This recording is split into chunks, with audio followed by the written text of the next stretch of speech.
Mulhall, welcome to the Petey Performance Podcast. I'm actually sorry to pull you in out of the sun today because it's such a beautiful day outside, and here we are sitting down to have a conversation about all things Rugby Sevens and about your own development yourself as a captain of the squad with the World Cup on the horizon. So how is preparation coming or going for the Cape Town Rugby World Cup it's about a month now, isn't it?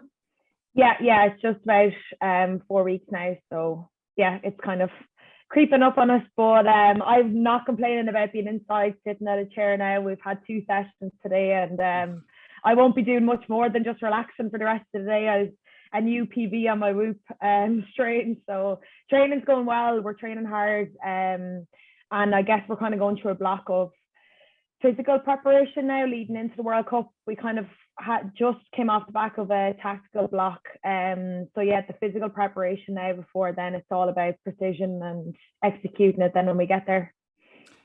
Did you have 2 field sessions today, or did you have pitch and gym? 2 field sessions. Yeah. Oh, big one, a big high day. And I'm sure from listening to you that the relaxing and the switching off is the part that you find actually harder than the physical training. Yes. Sometimes I do now, in fairness. I think you kind of just get used to with sevens, everything is kind of go and like intensity, that it's just trying to find the time to wind down, especially around work and stuff like that. But definitely getting there. I've become a reader in the last couple of months, which I'd never been able to actually sit down and do. So I'm really enjoying that. And yeah, I guess when training's hard enough, you're left with no other option but to just relax and recover for the next day. Absolutely. I know it would be difficult in that heat, but it does make it a little bit more enjoyable doing it in that rather than in the rain. And in a way, it's good prep for Cape Town in a sense, because it's similar conditions, although it probably will be a lot hotter down there. Yeah, totally. It's great. It's great to just be outside, and it's great. I think sevens is just played at its best with a dry ball, so we can't complain. We spend months of winter out with a wet ball, or else in on the indoor pitch. So it's nice to just be outside, enjoy the sunshine, and as you say, kind of get that prep in before a tournament, because sometimes the first kind of feel that you get is when you're actually over there training the day before captain's run or something. And we're doing a bit of heat training and altitude training at the moment as well, so hopefully we'll be well prepped. Yeah, and you just touched on there that sevens is great with a dry ball. You ladies actually do very, very well with a dry ball. Like if you think about the legs of the World Series that you did quite well on this year, as well as the Europeans, it was always quite good weather when you were playing. So that might be something different from what we think about when we think about Irish teams of the past. But you obviously like to put your skills on show and test yourselves when you go out there and play a little bit audaciously, if that's a word. Yeah, definitely. I think we've worked hard to bring our skill set up to a level where now we can call it a strength of ours. So I think now we look forward to spreading the ball and trying to get girls into space, because speed, we would feel, it has now become one of our strengths as well. So yeah, definitely. And I think sevens kind of traditionally is played in those hotter countries. So now that we can actually compete in the heat with a dry ball, match for skill set, then I think that's been a massive key when it comes to actually playing against those top opposition on the World Series. How have you found your own development in your ability to vary your game, in your ability to spread the ball out to the wings this year? Because I know you had a focus on your kicking game this year, and we've seen a couple of tries from little dinks over the top and out to the wing, as well as your passing game, which you've said before, you have always been good at the draw and pass, but now you're looking to spread it a little bit wider and execute on a little bit higher level with more precision. So have you found that you have improved in that facet of your game and you're using it to your advantage when you get out there in the field? Yeah, I think I'm getting there. It's definitely something I've been spending a lot of time on with our S&C or Curran. But equally then with Aidan and with the girls around, just increasing my own skill set, but then my awareness as well. And I think through analysis and really looking at my decision making and honing in on that has been really helpful. And then I guess kind of developing my own running game, which is something that Aidan really challenged me on. it opens it up, I think, for others, because if I'm never going to be a threat, then it's very easy to just push off me and go and cover other girls. Whereas now, hopefully I'm trying to vary it between that I have 3 options of a run or pass or a kick, which I think that's kind of the fundamentals of rugby. And for times there, I think I'd kind of not backed myself with 2 of them, which makes you very readable as a player. So yeah, I think that's been good. And then I think just kind of at defending myself, like from defending on the World Series against some of the best players in the world, I think you start to learn what it is that makes those best players stand out. So it's trying to pick bits off different players here and there, and then just always trying to get better. When you go out to play a sevens game, now that you're trying to vary the game, do you have specifics in your head as to, I want to take it to the line a certain number of times, I want to have a run a certain number of times minimum, or I want to try and spread it? Obviously, it depends on the opposition, but in general, has that been something that you're focused on, or do you just go out and play each game as it comes and read the scenario in front of your face and react to it? Yeah, I think that's been the biggest thing for me, is to be able to scan, process the picture in front of me, and then make a decision all in the moment, which obviously is a lot down to communication within the team as well. So you're often getting information from girls outside you, but I think I've been trying to challenge myself as to how quick I can make decisions. And like when you've got fast girls like Megan Burns or Lee outside you, then you just know that if there's space out there, you kind of have that awareness. But equally, then it's kind of having my head up to see whenever it opens up for me as well. So I think as a team, that's been a massive work on for us, that all of us just want to be better at scanning and adapting to different pictures. And I think that's what makes us a little bit less readable maybe than what we have been historically. So it means that we get to challenge defenses a bit more. Does that help with shouldering the load in terms of leadership and as a playmaker, in that there's enough communication from outside and inside, and everybody helps essentially to scan and pick the right option? Because in the past, obviously, the team may have been dependent on 1 or 2 key playmakers to make the majority of the decisions, whereas now it seems like the girls aren't afraid to let their voices be heard and let it be known when there is space and when things are on. Yeah, totally. I think we're very kind of collaborative as a group, and we all know that we all have different strengths and that we need to play to those. So yeah, there isn't like one responsibility on any one person. We're constantly kind of trying to give feedback, trying to see how our ball out of play talk can be as concise and as informative as we can, so that then we're constantly kind of helping and get that instant feedback from each other. Because that's the thing in sevens, like you literally will get like 10 seconds maybe here and there, or even just 2 seconds. So a lot of it's in play, but then sometimes the ball out of play can be very much tactical. And then at halftime, of course, you've got that fed in from the coach as well. But yeah, definitely, I think the leadership within the group, like we now know when there's 7 people on the field, that like each of the 7 will be leading for like their own area as well. So, and then a massive ownership on doing your own job as well. So when people see the team sheet and they see the little C beside your name, they think you are the leader, you're in charge, you're the boss. But obviously good leaders create other leaders. And it sounds like you've been facilitating that player-led ownership for the rest of the group as well. So how have you best found to get everybody involved and to facilitate that collaboration? Have you been initially, when girls come into the group, just warm welcoming and asking them questions about what they feel is the best route to go? Or have the girls been coming in and they're coming in with confidence anyway, so they're willing to do that themselves? Because of that would be a testament to the development program and develop them as athletes, players, and developing their confidence too. And you're in an interesting position as well, because you used to coach them too, so you've been the whole way through. Yeah, it was very interesting getting to see that end of things. I definitely think the quality of players that we're getting through the underage is massive. Like, and there's girls coming through who, like, you've seen the likes of Erin King, who before she even finished her leaving cert was playing on a World Series. So that's like so impressive. But I think it's definitely been something that I was conscious of and trying to get better at, and trying to make sure that as a group we all have the ability to lead, and we all feel like our voice is heard. And we have a team, you probably have heard it, that we sign in with each time of all in. And that's massive for us. I think it's kind of making sure that everyone's valued.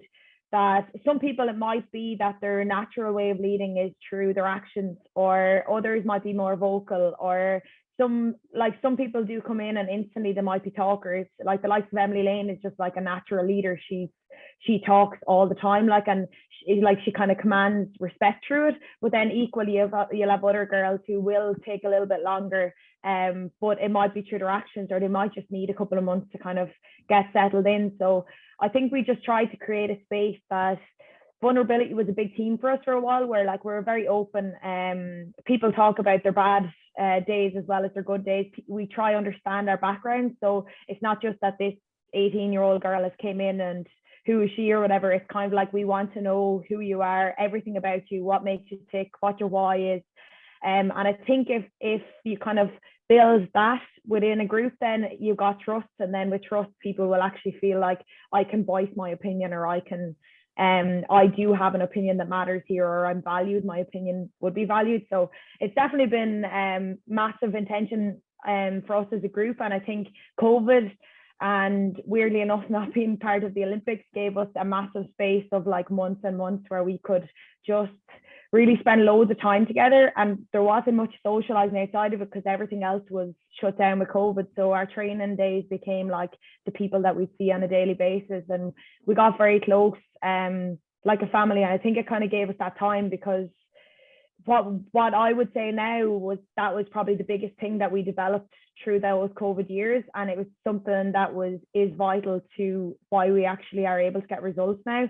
But would you ever take your eyes off the rugby focus and the drive behind rugby training, and just hard work to spend enough time on that if you didn't have that space? So in a weird way, those years of not competing maybe were actually exactly what we needed. Yeah, through adversity, you'll have growth, obviously. And it sounds like there's been a lot of growth as a group, a lot of togetherness, and a lot of connecting with each other, which is obviously integral to developing that trust, as you just said. And you've touched on a number of your core values there as a group. Like you've said hard work, you've said respect, trust, obviously. But the hard work, as we touched on earlier, has always come fairly naturally to you. Has that relaxing, sitting down, having the crack with the group also come naturally to you? Yeah, no, I think I really enjoyed their company, and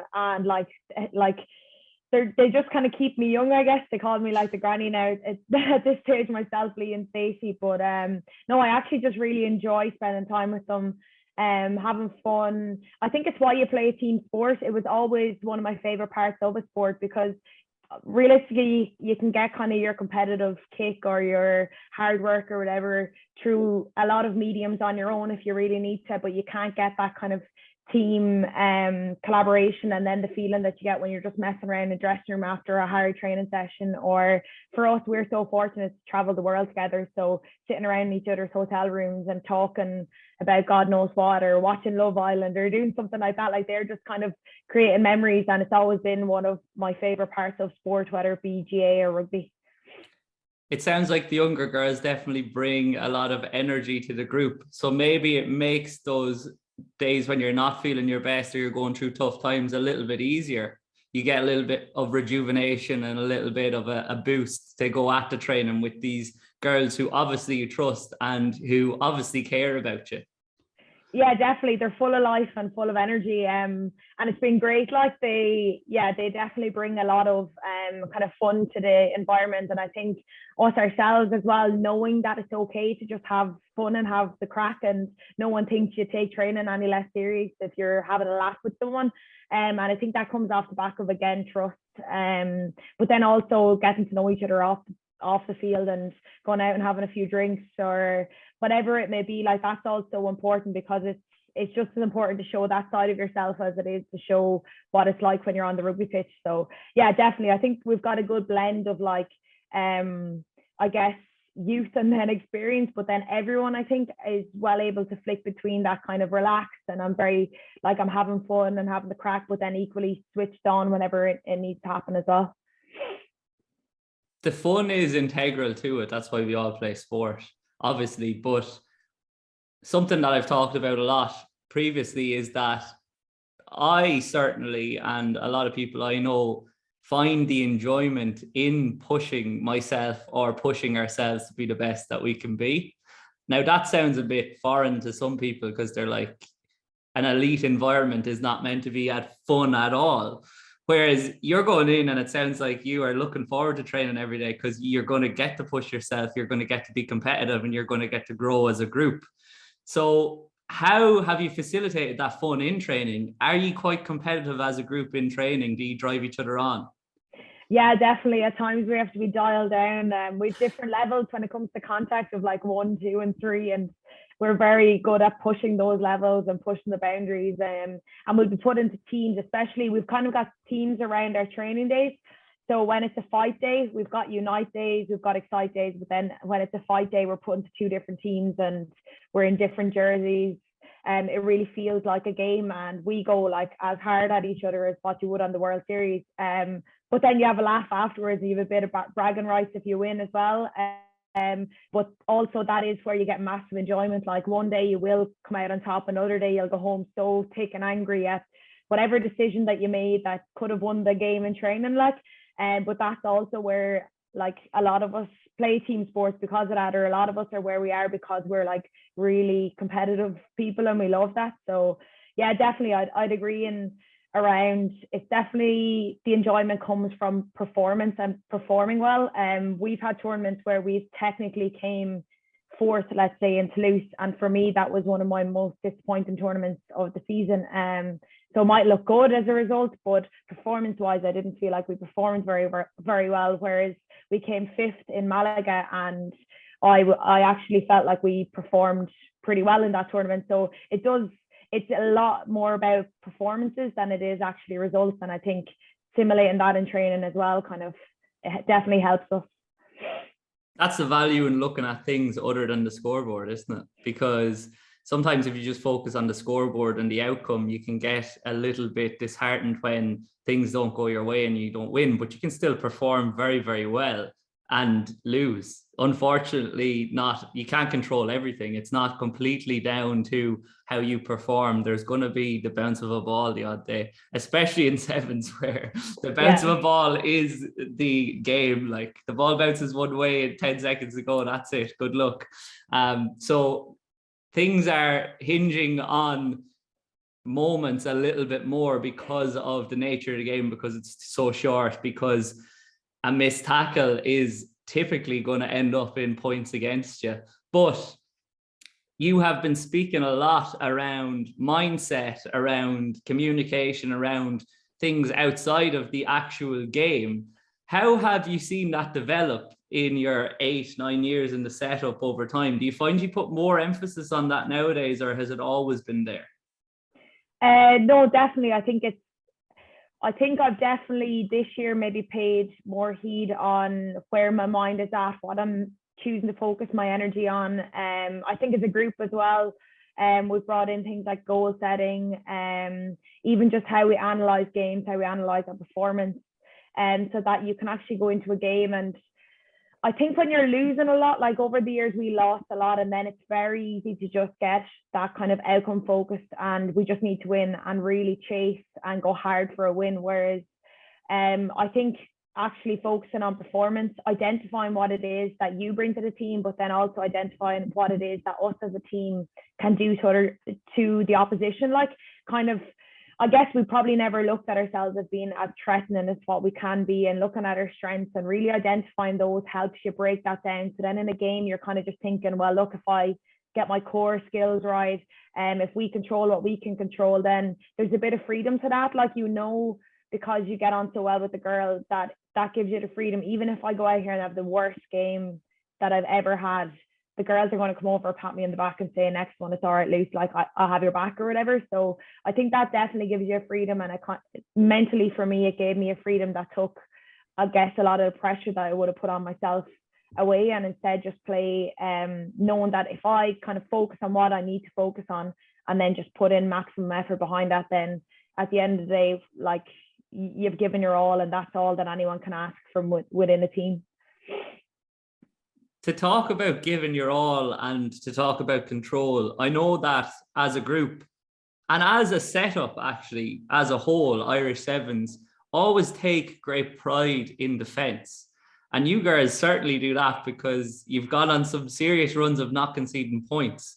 So do you find that when you do make a mistake and you turn over the ball and you're on the back foot then and teams are attacking you, but maybe on the back foot is the wrong word because you can use defense to your advantage, and that's something that I'm sure you do talk about. Do you find that adds an element of control to it because you know and you're confident in your defense, so you can go through your structures, you can communicate, and you can execute well in your defense, and then that will get you back in a position where you can back your skills, hopefully, when you get the ball back? Yeah, definitely. I think we've spoken so much about dictating in defence, and using our defence to actually as a form of attack nearly. So we're going to show the attack exactly what we want from them, or we're going to make them do something because that's what we know is playing to our strengths. So there's an element of that, and then there's an element of on a sevens pitch, like there's 7 people, so you're so accountable. So you know that defence is a real test of character, like, and there's nearly more joy in making an inside cover tackle for someone who's missed a tackle because you're having their back as a teammate than anything else. Like, or if someone gets a turnover at a ruck, like that's celebrated just as much as a try. I think it kind of is the one thing often when you watch us defend together, for me, is where you actually see all 5 of our values at one time working in unison, and you really feel like you're a part of something really connected. So what we're really trying to focus on now, I guess, is being so good at defense that we don't have to defend that long. So trying to get the ball back a little bit quicker, because at times, yes, we're good at defense, but if you give teams, especially the likes in Australia, like 5, 6, 7 phases on the ball, they're going to score eventually, like it's 7. So yeah, that's definitely a big focus for us, is using it more as a weapon, and at the end of the day, then probably defending less in the long run if we do what we need to do. Why do you think it is that as a nation, both men's and women's teams, just the setup in general, have always thought like that and always enjoyed the defensive part of the game? Because it's not something that the majority of nations on the World Series would focus on, essentially, because a lot of the time when you watch a sevens games, teams are trying to outscore each other. Whereas when you watch Ireland, obviously we're trying to score, but it's like, try score on us. Best of luck. Yeah. Like, yeah, I think it's kind of in our nature as Irish people. We love a bit of hardship, but then we're also quite defensive, I guess, ourselves. And it's all about like protecting each other and protecting the team. And I think it really gets to show your character. Like, you want to be known as a player and as a person who would have your back. Like, I think in Ireland, we often talk about that, like someone would have your back or someone's down because they would have your back. And I think that's kind of what it is that it's you actually being able to express how much you care about the team through your defense.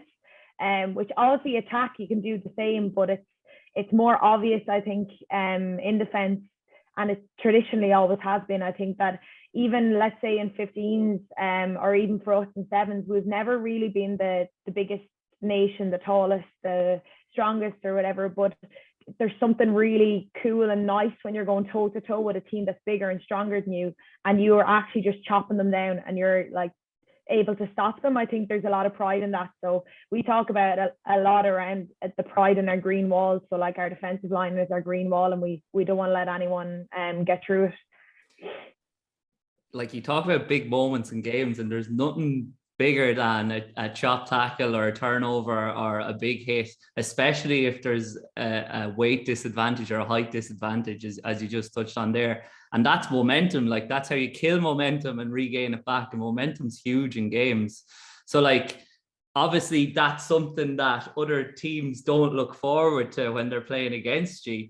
And it really does seem like you're peaking at the right time now, because your performances over the course of the season improved progressively. And now you're at a place where you just are so close, as you just said, from going through that adversity in the past. Does it seem like things are coming together at the right time for you going into Cape Town in a little over a month? I'm definitely confident in our preparation and our progress as a team. I think we still have a lot to do around just finding our consistency, especially like you're only as good as your last game, I think, in sevens, because anything can happen. So that makes it a bit dangerous at a World Cup.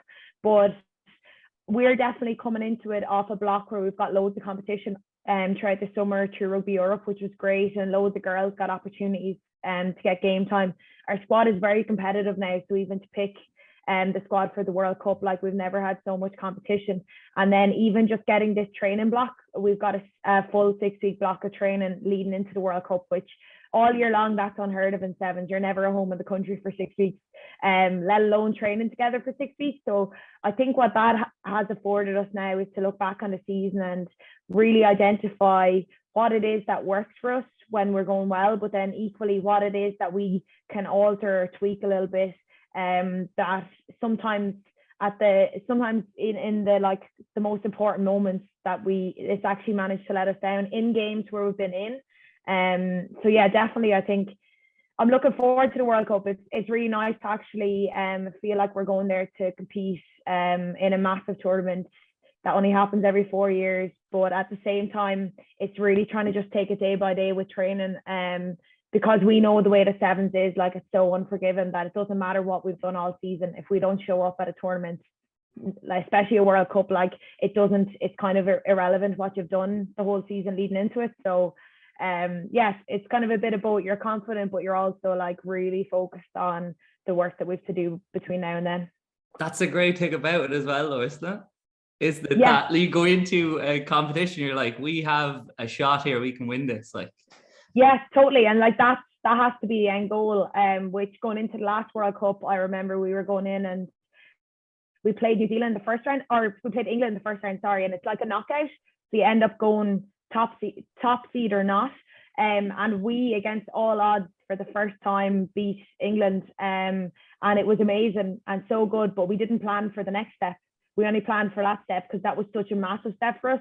And the next step, we got New Zealand in a quarterfinal and got absolutely hammered. So I think it's learning from those and actually going into a tournament going, right, these, like, if we actually focus on these core things, this process, these tactics, how we play, then like our end goal is a gold medal, but it kind of takes all those steps out of the equation. And you just know each time you're going to play 4 games, each game you just got to execute these certain things, and then at the end of the day then you achieve your overall goal, which is irrelevant nearly between now and then. Is that how the goal setting has differed this year and this cycle in comparison to other years and other cycles? That you're speaking about it like you're like, no girls, this is what we're planning on doing.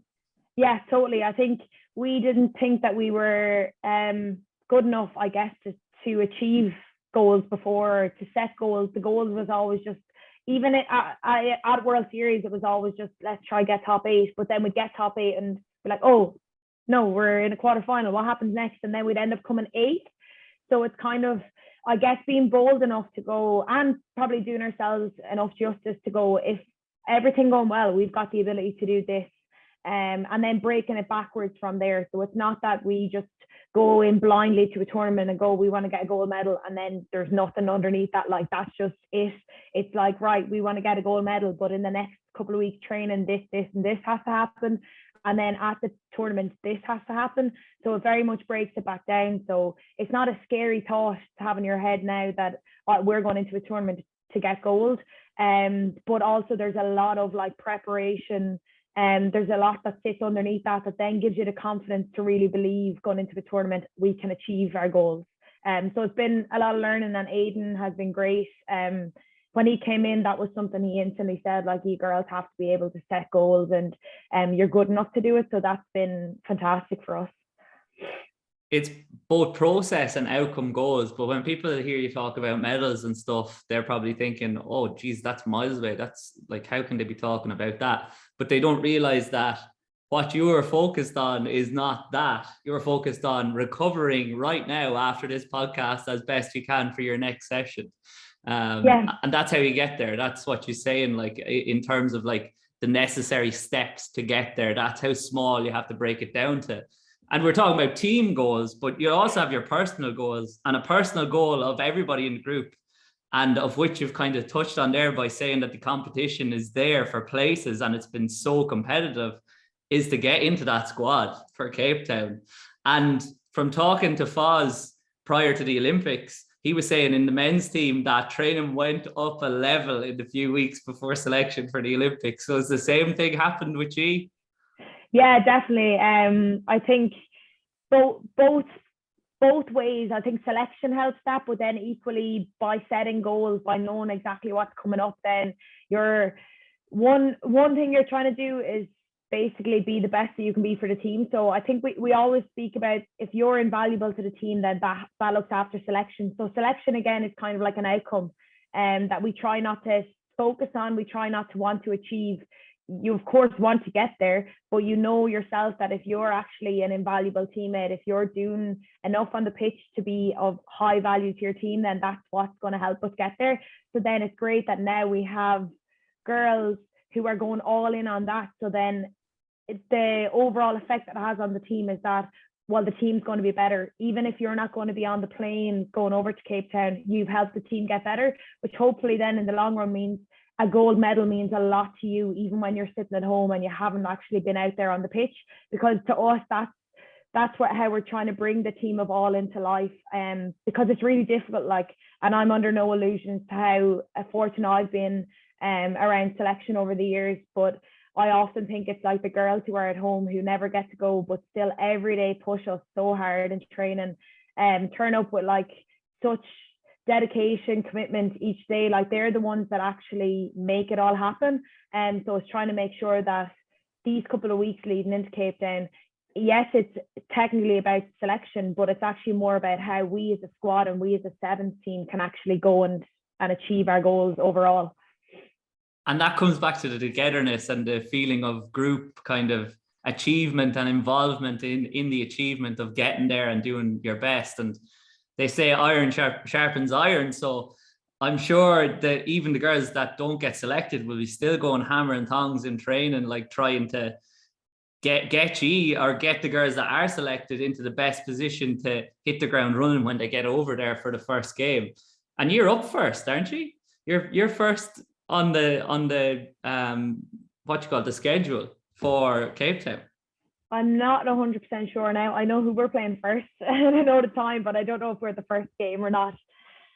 That might be new then. That might be new information for you. But I was just kind of thinking back to the famous story of the Lions. I think it was when Paul Wallace got selected to start at prop, and then Jason Leonard took it as, I'm going to get him in the best possible condition and set him up to have the best game of his life, even though Wallace was after taking his position, like I said, well, not taking it, but he got selected over him for that position. And that's the attitude you've got to have.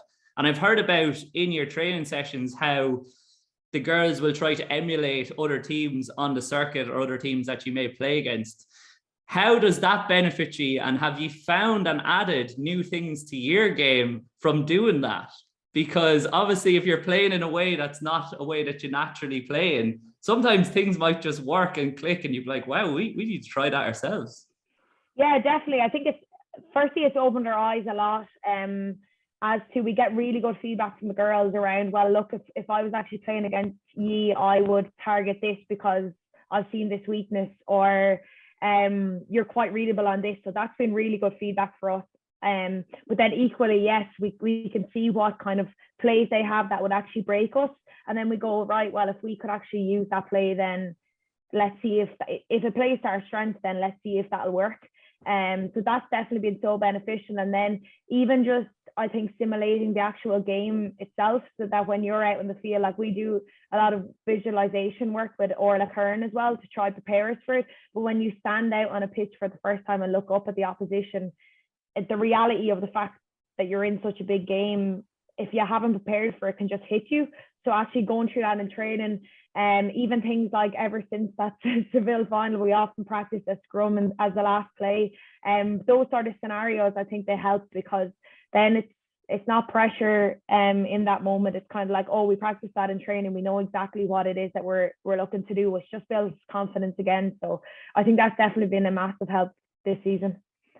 Has that helped you become more comfortable in those big moments? And has that been something that you were missing in the past, do you think? I think it definitely does help me. I think it's helped me recognize where I needed to grow myself around not letting pressure get to me and just being very calm in my own decision making. And Aidan's been really good around. He was a 10 and 15, so he's been a really good sounding board around like what's the best tactical decisions at certain times. I think the biggest thing for me is now is probably the help that I get from within the whole squad. Like often I'll look at Lee and Lee will go, Luke, let's run this, or I'll have a chat with Emily, or a forwards will go, look, this, for example, scrum's not going too well, let's go to a line out, whatever it is. So I think it's kind of that collaboration, but then equally when you practice it in training, you've probably made the wrong decision in training. You've learned you've got to redo in training, which you don't get like in games, obviously.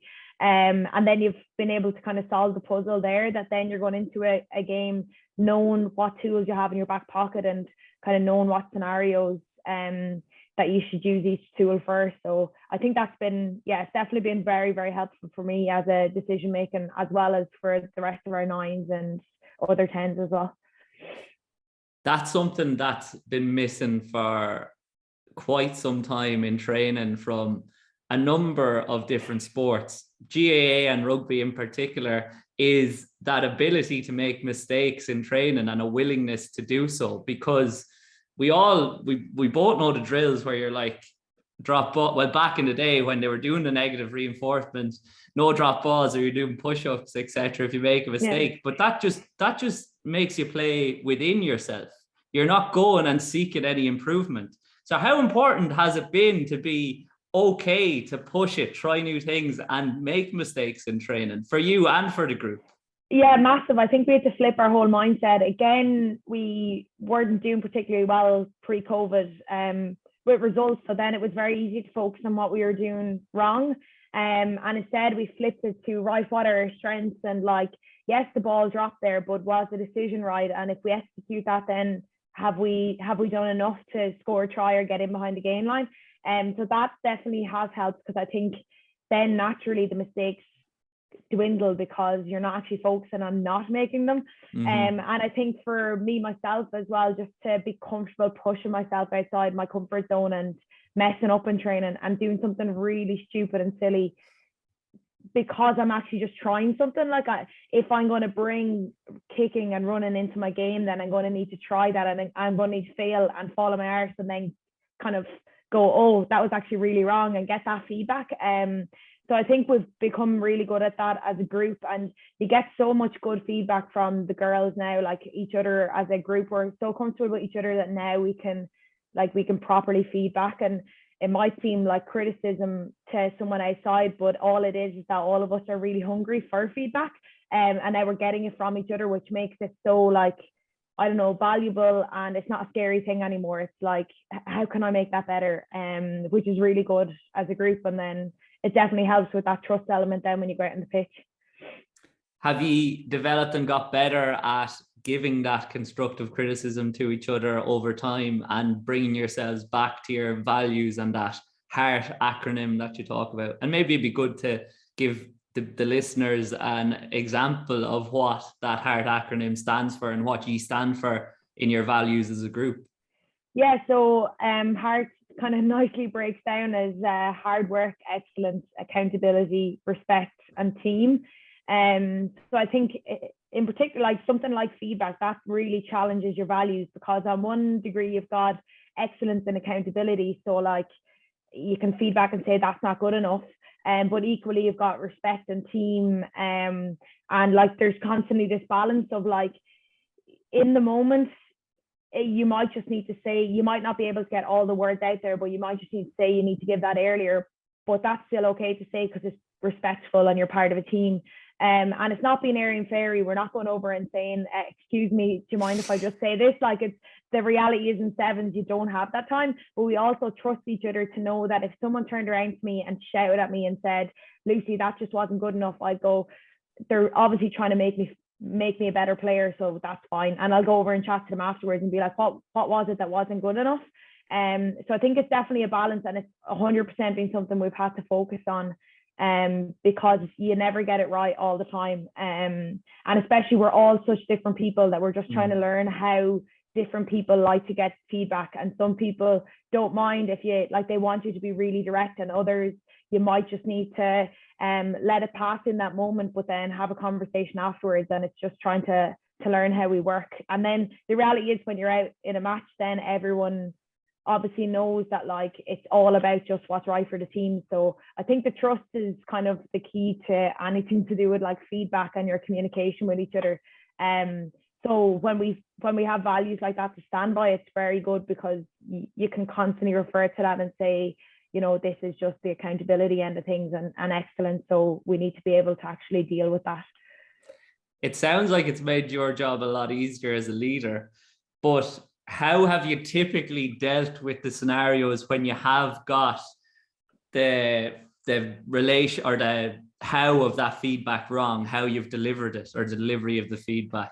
Because obviously, as you said, everybody's different, like they're going to want it in different ways. Do you vary how you give that feedback to make it more digestible for that individual?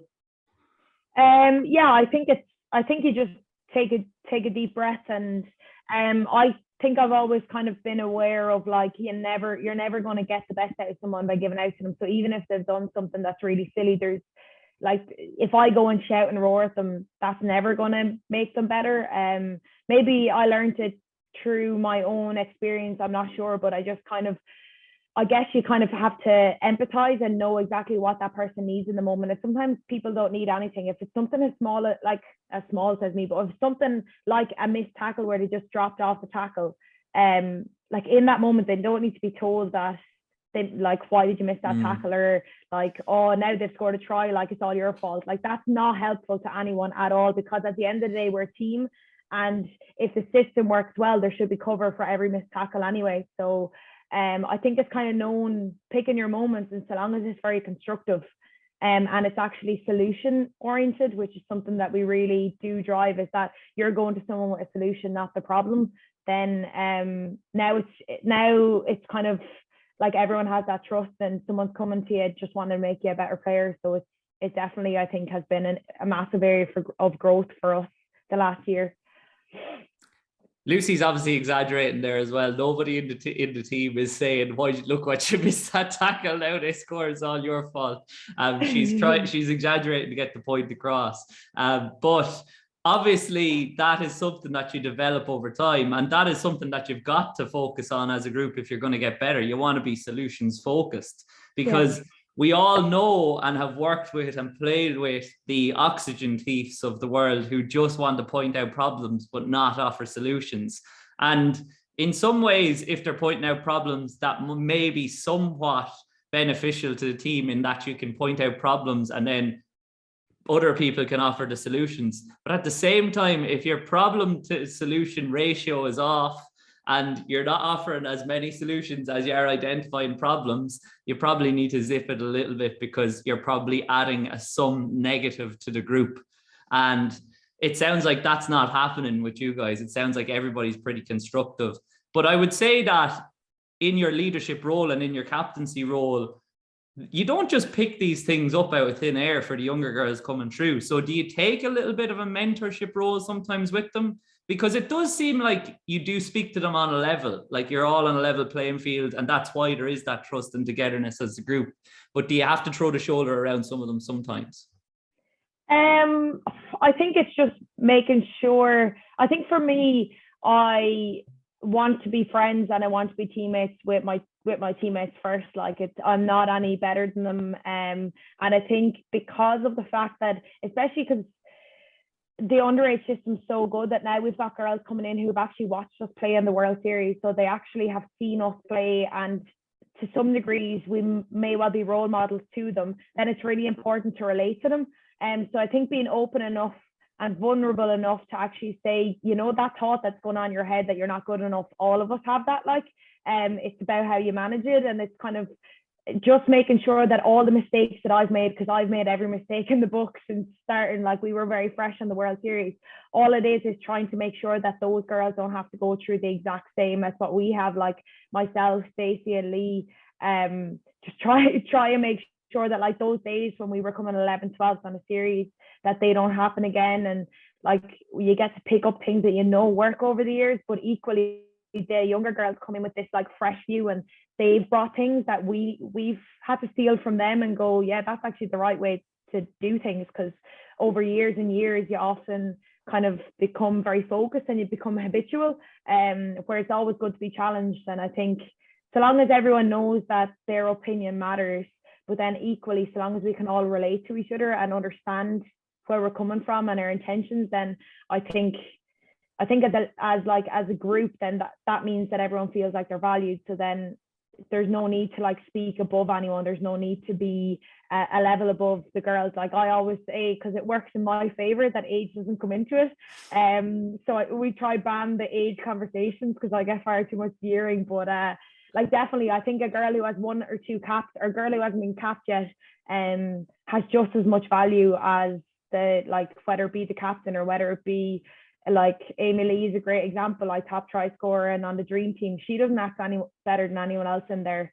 Like she still values everyone else's opinion and she'll still take feedback from everyone that's in there. So it sounds like you have a particular focus, or maybe yourself, Amy Lee and Stacey, have a particular focus on leaving that jersey in a better place than where you picked it up. And how important for that, and as you said, the girls that are coming in have seen you playing on the World Series. How important was it to qualify for the World Cup this summer, like, so that younger girls can see you, so that they can believe that's possible for them, will hopefully take up rugby, maybe go into the development squad, and then you can see them coming through. Is that a conscious thing in your mind all the time? Massive. It's probably the biggest goal of mine and of our group, is that we want to grow sevens in Ireland. We want to make a home for women's rugby up in Abbottstown, where every girl can aspire to be a part of, that hopefully will be like full-time athletes one day, that can be dual Olympians and World Cup medalists. Like that's our end vision, and we want to make sure, again, the mistakes or the hard times that we've had to come through, that younger girls don't have to go through that they can actually see this pathway, see us play on the World Cup, which, like, World Cups change lives. Like the amount of people that watch them, like, you can have such an impact.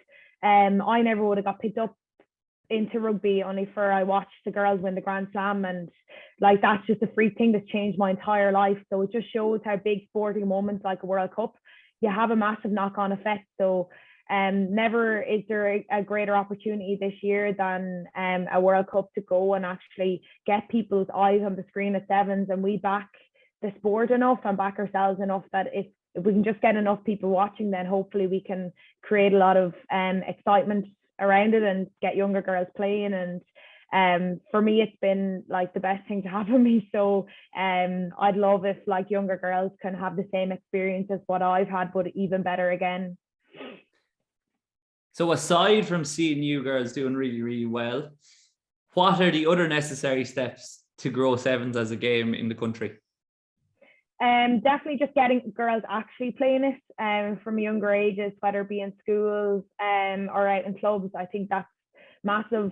For us, it's about growing rugby as well. Like sevens is fantastic. Like, I'm in love with the sport. But what's most important for me at the moment, I think, especially in Ireland, is just growing rugby and growing women's rugby. If we get enough girls playing women's rugby, we'll do really well in both sevens and 15s. And I think it's just getting as many people playing as possible, but equally for us to be role models both on and off the pitch, and really spread the good news of like the amazing sport that it is, the impact that it has on your life. And I think that's like, it's not just exclusive to rugby, but there's something special about the core values of rugby and what it does for you as a person as well as a player. So yeah, definitely just to see in a couple of years' time that there's been like an upwards trend in the amount of girls that are playing rugby, and that we might have played some small part in this, that would be like massive for us. And for that reason, and the reason that you would see many of the girls transitioning over and playing 15s, like you had never played 15s until a year ago when you started playing with Wicklow, and then you're Irish cap, like, you know. So like, that's why I do not understand the argument of the against sevens brigade, because they think it's taking away from the 15s program. Both programs add to each other, and like, we're talking about digesting things, viewing things. Like, a sevens game is so easy to watch and so enjoyable to watch that obviously it's going to get people energized and interested in the sport, and hopefully transition over into the sport. Like yourself, like, you transitioned from Gaelic games, Gaelic football, into sevens, and then finally into the 15s game. So if you can't see that transition working for all parties, then I'm sorry, I respectfully disagree with you. So what would you say to the naysayers like that? Like, what is your argument? Or have I kind of summed it up, not so eloquently, but summed it up as best I could? Yeah, like, for me, it's just like rugby has core skill set to it, and like once you have those core skill set, which you get like many reps in a sevens game or sevens training session, then that can only improve your 15s. Equally, going into 15s this year helped me massively around my sevens game, and I think the two teams complement each other like really well. And like, we've seen it in other nations, how the likes of in Australia, USA, New Zealand, often the actual inlet into the sport of rugby is through sevens, and then they'll equally go and play 15s afterwards. So why not have an opportunity to play in a green jersey in two different ones?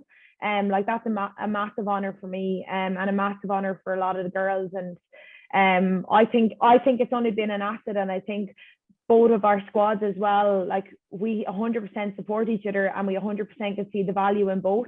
And so what it's about for us as a sevens group, but equally what it's about for the 15s girls, is the exact same vision of just improving, growing women's rugby in Ireland. And then, yeah, like, I just think, why not have two working for the one goal than just one, or two working in different directions. I threw you under the bus there as well, so I apologize. But Okay. the two sports do complement each other so well in ways, because like, sevens magnifies your skills and magnifies how accurate you are with your skills, because you've got to be accurate. Like, if your pass is behind your shoulder, you're going to slow up play and there's not going to be a line break. And then equally in 15s, it magnifies your ability to create and identify space, because you have less time on the ball. Because there's 15 players on the field, like, there's double the amount, so there's less space. So like, by playing both sports, you're going to develop in both sports at different things. So that's why young girls and young boys should be playing probably both sports if they can, amongst other sports. Like, you've spoken about like your youth playing GAA and how that complemented your game when you came into sevens and 15s. Like, so can you see yourself going back to playing Gaelic games? And can you see some of your skills from rugby now transferring back over to the GAA when you do get back into playing Gaelic games in the future, the long future, let's say, distant? Yeah, I definitely will have to tone back the contact. But I was actually very fortunate again, through COVID. We had an off season last season.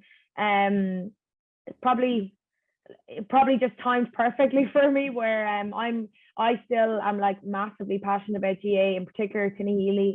The girls jeer me about how much I talk about them, but my sister plays, my cousin plays, my best friends play, and I still love the club so much and support them, that it so happens that they actually had qualified for a Leinster final, which is something that we'd been trying to do as a club since long before I left to play rugby. And the Leinster final happened to be in our off season last year, and fortunately Anthony gave me the go ahead to tog out for Tinahely and to train for a few weeks beforehand. And like, still again, like, as a sporting memory for me, like, that's like so important and so valuable to me. Like, I really enjoyed it. And you do think, like, every time I go down to the pitch, or every time I watch them play, like, as much as you're proud of them and as much as you love watching from an entertainment point of view and supporting, like, I miss it massively. And you miss the girls that you grow up playing with, but equally they support me so much. Like, I get messages all the time, they're always watching the games, and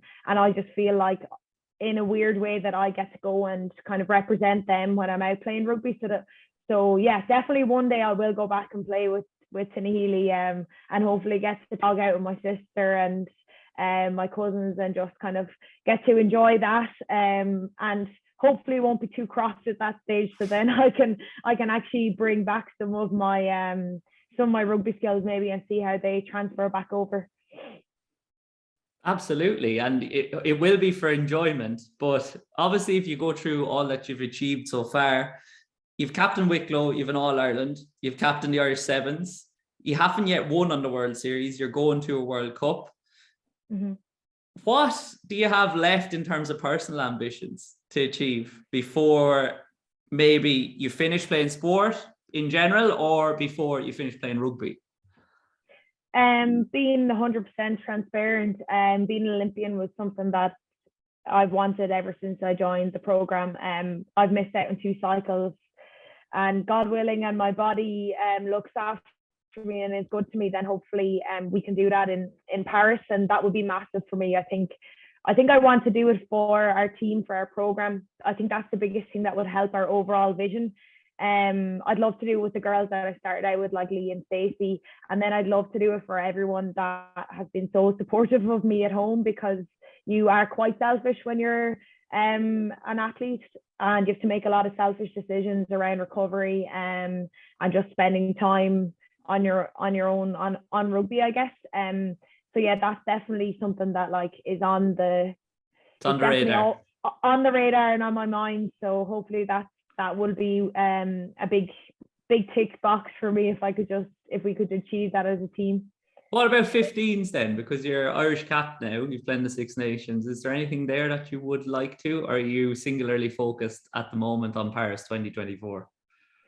I obviously would love to, like, I feel like I'm at a stage with my 15s career where I still have a lot to learn about the game. So my goals, my own personal goals around the game are very much around learning and kind of finding a position and learning that position and becoming kind of tactically aware on the 15s game to a point where I can really offer something to an Irish jersey. And I think that's like, I guess my goals haven't got to kind of reach much higher than that, because I feel like I've got so much work to do on a personal level.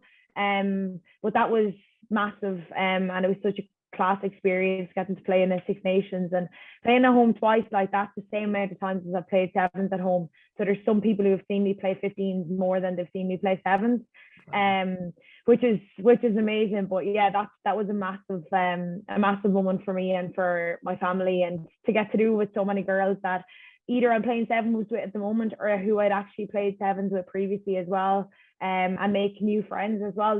It was really nice.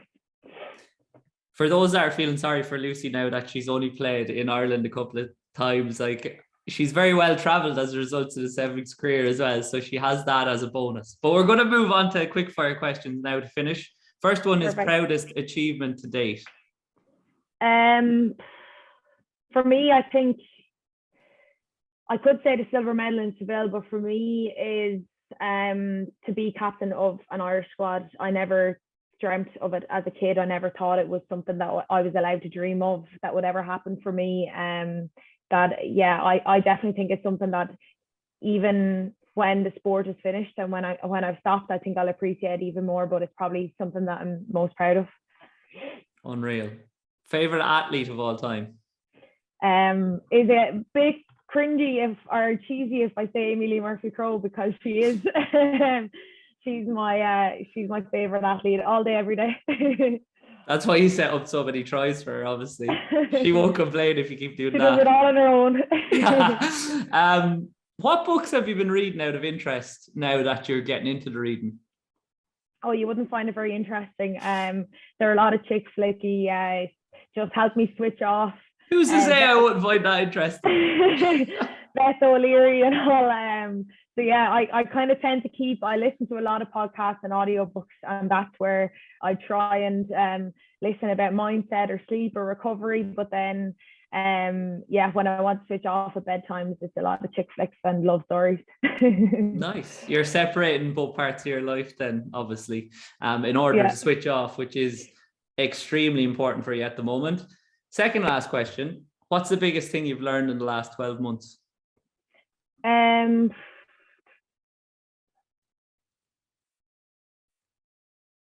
For me, I guess probably there's two different, I think in my own yeah, probably two things. I think firstly is that like the importance of being a good person and being happy with you and standing over who you are as a person, knowing who you are and being able to stand over it, and how the knock-on effects that has on your entire life, whether it be in sport or anywhere else. Like everything has such a big knock-on effect, which I feel like sometimes you can be quite happy with how one element's going in your life, and then the others you can be quite lazy with or something. Whereas I find now that if you know who you are and you're a good person, then that means that like your entire life or every area of your life should be kind of well looked after, and you can stand over and be proud of. And then a second thing would be to allow yourself to kind of dream big and that not feel bad about dreaming big, and kind of whatever you set your mind on, I think, and whatever you allow yourself to believe can actually come true. So that's probably something that I wouldn't have done previously. So what would you tell your 18-year-old self then? Oof, I was a very different person when I was 18 years old. I will just say enjoy life, enjoy every moment. And I think to always be able to appreciate good people around you, because that's definitely been the reason why I've been able to have the career in sport that I have, between my family, my friends, my teammates. That definitely, I think, just appreciating people who are around you. Unreal. That's awesome.